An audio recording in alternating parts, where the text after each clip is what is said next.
अगली प्रश्नावली है हमारी अभ्यास 9A।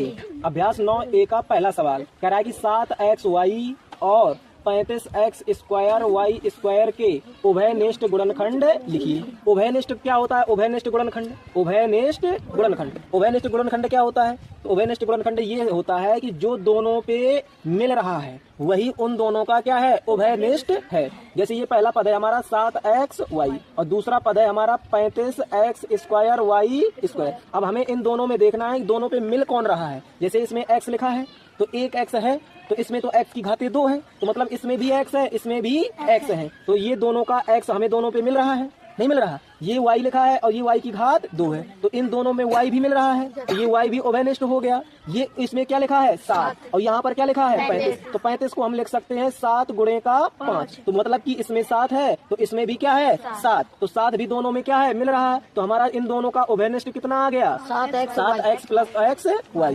7xy। तो उभयनिष्ठ हमारा क्या आ जाएगा? 7xy। नहीं समझ में आया? अगर ऐसे ना समझ में आए तो ऐसे समझ लो, शांत रहो। ऐसे समझ में आ गया? अगर ऐसे ना आए तो ऐसे समझ लिया करो। दूसरी विधि ये है, ये हमारा जो पहला पद लिखा है उसको लिख लो 7 गुणे का x गुणे का y। दूसरा पद हमारा लिखा है 35x की घात 2 y की घात 2, इसको हम तोड़ देंगे। 35 को लिख सकते हैं 7 गुणे का 5 और ये x की घात 2 लिखा है तो x गुणे का x और ये y की घात 2 लिखा है तो y गुणे का y। अब इन दोनों में हमें देखना है कौन कौन मिल रहा है, तो यहाँ पर लिख देंगे उभयनिष्ठ, उभयनिष्ठ गुणनखंड। तो उभयनिष्ठ गुणनखंड ये हमने लिख दिया। अब दोनों पे देख लेंगे हम क्या क्या मिल रहा है। इस पे 7 है तो देखो इसमें भी 7 है, यहाँ पर x है तो यहाँ पर भी x है, यहाँ पर y है तो यहाँ पर भी y है। अब तो कुछ मिल नहीं रहा है तो हमारा उभयनिष्ठ पद क्या हो जाएगा? 7x। तो देखो यहाँ पर अगला सवाल है 7pq plus 8qr plus 3qs का उभयनिष्ठ गुणनखंड लिखो। अभी जो हमने पहले सवाल पढ़ा है वो 2 पद अलग अलग थे, दोनों में हमें देखना था।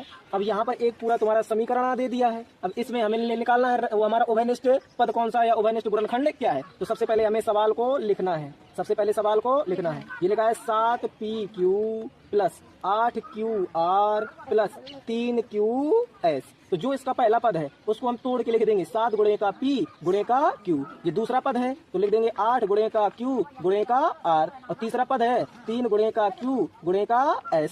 अब हमें ये देख लेना है कि इन तीनों पे मिल क्या रहा है, वही तुम्हारा क्या हो जाएगा? उभयनिष्ठ गुणनखंड, उभयनिष्ठ गुणनखंड। तो हम देख लेंगे ये 7 लिखा है, नीचे कहीं 7 तो नहीं लिखा है, तो मिल नहीं रहा है तो ये उभयनिष्ठ नहीं है। ये लिखा है p, तो p कहीं पर मिल रहा है? नहीं मिल रहा है, तो p भी हमारा उभयनिष्ठ नहीं है। ये लिखा है q, तो q किसी पर मिल रहा है? हाँ मिल रहा है, इस पर भी मिल गया, इस पर भी मिल गया और इस पर भी मिल गया, तो ये हमारा उभयनिष्ठ पद हो गया। तो ये हमने लिख दिया। अब तो कुछ मिल